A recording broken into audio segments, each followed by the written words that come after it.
and I ask myself, why can't we overtake China? And I also ask myself a question that you should ask yourself, when will we overtake China? When will we find the resources and the courage and the daring to stage an Olympic event? All right, we can't do it till 2008. Shall we set a date for ourselves? 2012 is gone. I think even 2016 we are not in the race. But if I was you, I will ask political parties to say, by 2020 Olympics, India must bid for the 2020 Olympics, and by that time, you must become a larger of economic superpower with the resources and the capacity to stage the Olympics.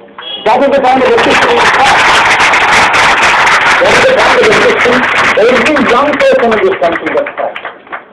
And I genuinely believe that we have great potential, great talent, great future. All we need is to get our political act together, get our governance act together. It's not only politics, it's governance. For example, Nandan knows it, I'm increasingly pushing within government for handing over parts of governance to public-private partnerships. We have set up the National Skill Development Corporation. Now, I'm not going to do skill development within the government, because I know I can succeed partially, but most of it will get lost in the bureaucratic maze.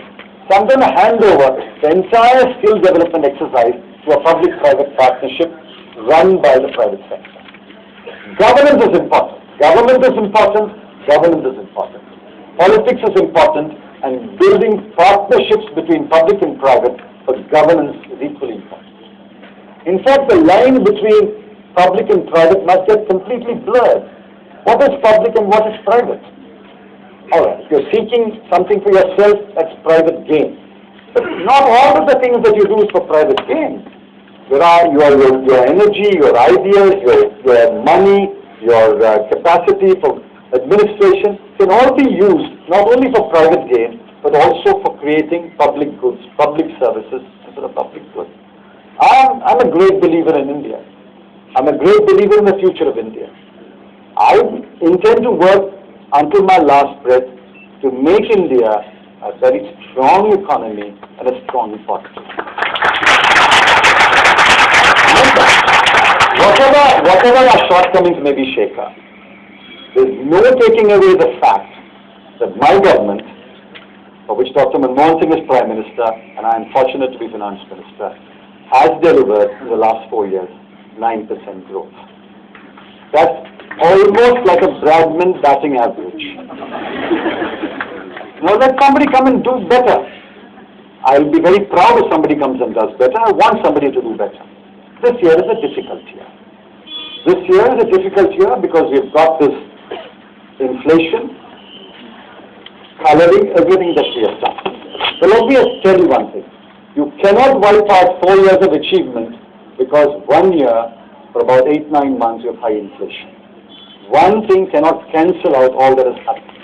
Tendulkar says today he scored only 6 runs. But does that mean you can wipe out all his achievements of the past? We've had 4 good years.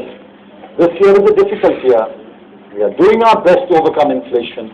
It is driven by crude oil and commodity prices. Food inflation in India is only 6%. Essential commodities, 30 essential commodities inflation is only 6.7%. Headline inflation is 12, driven by crude oil, commodity prices for which we have no control.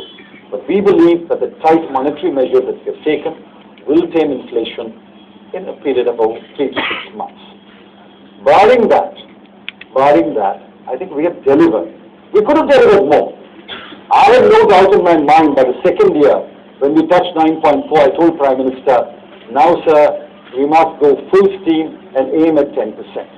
If the banking bill had been passed, if the pension bill had been passed, if the insurance bill had been introduced and passed, and if we have done some listing of public sector companies, and we have tightened governance in the PDS, and in the road program, and in the health program, I think we could have easily touched 10%.